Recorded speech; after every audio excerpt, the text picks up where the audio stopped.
This is the story of the little penguin who thought he could fly. Once upon a time, there was a cute little penguin who had a mummy and a daddy, and they all lived together at the South Pole with a lot of other penguins on the ice. And this little penguin believed that he could fly. He knew that penguins didn't fly. He knew that no other penguin had ever flown. But somehow he felt that he could if he tried hard enough and if he practiced enough. So he told his mommy and daddy that one day he's going to learn to fly, and he'll be the first little penguin to show them all just how it's done.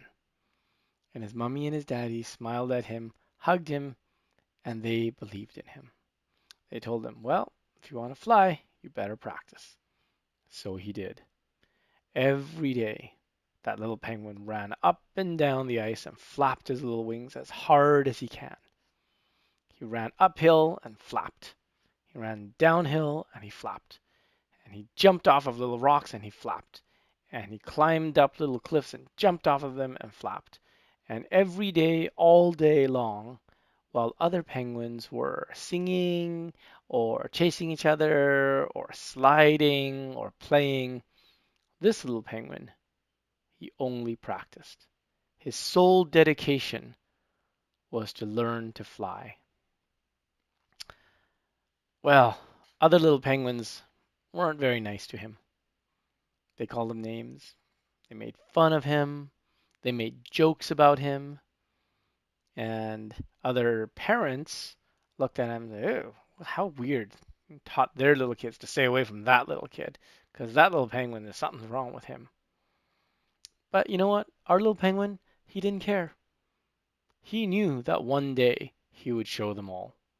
And he let the jokes just fly past him. And he didn't mind that nobody played with him because he had a more important thing to do. He flapped and he flapped and he flapped every single day, every single week, every single month, all the time. All of his waking time was spent practicing to fly. And he grew bigger. He got bigger and bigger and bigger until it was time for all the little penguins who had grown up to go out to the ocean and catch fish. Well, when all the other little penguins started heading down to the water, he went the other way. He climbed up. He climbed up and up and up and up while all the other little penguins were going down and down and down and down closer to the water. And when he finally got up to the tallest peak of the highest ledge of the biggest cliff over the ocean, he could look down, and he would see all of the other little penguins were one by one heading to the water.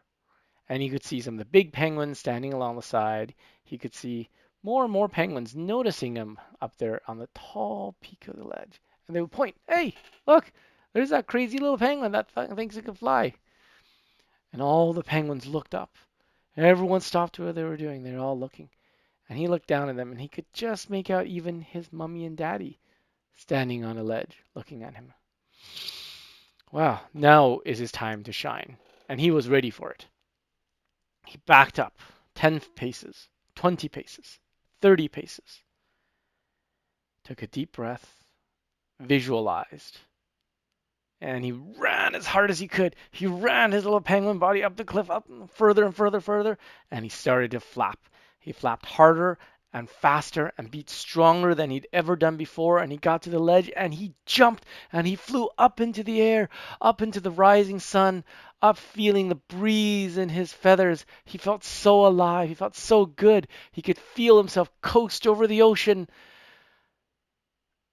And then he fell.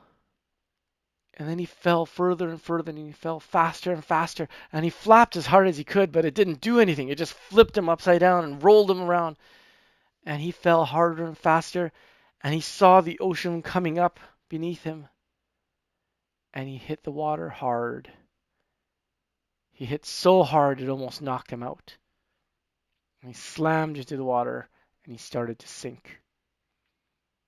And he felt it getting colder and colder around him as he sank deeper and deeper. And it became darker and darker. And he closed his little eyes. and he started to cry. He thought about all the times the other kids made fun of him. He thought about all the names they called him and all the jokes they made about him.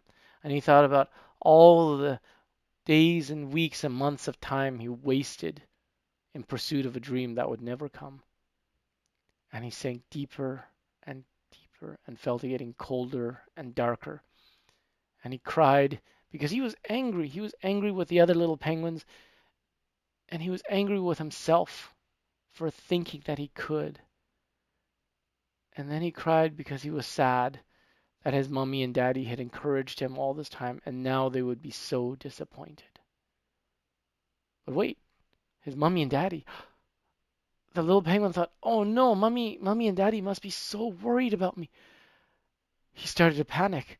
What was his mummy and daddy thinking? They must have seen him dropping. They must have seen him hit the water so hard, and they must have seen him sinking. And now they're not seeing him come back up. Oh, what could he do? He didn't know what to do. So he did the only thing that he can. The only thing that his body had been trained to do. The only thing that he turns out to be really good at, which is flapping. So he flapped his wings, and he flapped hard and strong. And well, all those countless hours of flapping practice that he had done, they weren't useless. They made him strong. They made his wings very strong. They made his chest very strong. They made his little arms, his little shoulders so much stronger than any penguin before him. So guess what happened when he flapped? Yeah, he shot through the water like a rocket. Our little penguin flapped his wings and felt himself zoom forward in the water. And he flapped again and felt himself zoom harder. It was exhilarating. He never knew what it felt like to go this fast. And he flapped harder and harder and harder, faster, faster. And he looked up and he flapped and he headed straight for that light that was above him, headed straight for the ceiling of the water. He flapped hard and true and strong, stronger than any penguin ever could. And he flapped so hard, he went through the water so fast. When he hit the surface, he broke through like a rocket launching off. He punched through the water with so much force, he soared into the air. He coasted above, and he felt the air soaring, the air gliding through his feathers. He watched the sun change angle in the sky as he soared so high in the air from flapping. And all the penguins that saw him fall and saw him sink, they were all speechless. But now they see him punch up through the water and they all gasp and they stand back and the little ones clap for him and the adults are stunned and the mummy and daddy are so happy. They watch their little penguin fly up in the air and he flapped his wings so hard he could actually coast. He could go a considerable distance in the air before arcing back down and heading for the water. When he hit the water this time, he didn't hit hard and he didn't smack his belly. He went in nose first in a perfect dive. And a moment later, he came out again a little further. He could soar through the air, arc and come into the water, arc under the water, and punch up through the surface again, time after time. And every time he punched up through the air, punched up through the water and hit the air, he was soaring harder, he was soaring higher, he was soaring further, and he was flapping harder than he ever had before. He found the strength in his wings. He found the confidence of his motions. The little penguin could go from water to air and water to air, and he knew that it all paid off. All of his work, all of his efforts, all of those months of trying and practice all added up to these moments of him soaring through the air, feeling the sunlight on his face and the wind through his feathers. And he was so, so very happy. And his mummy and daddy, they were so very, very proud of him. The end. Thank you for listening to the story. I hope you liked it.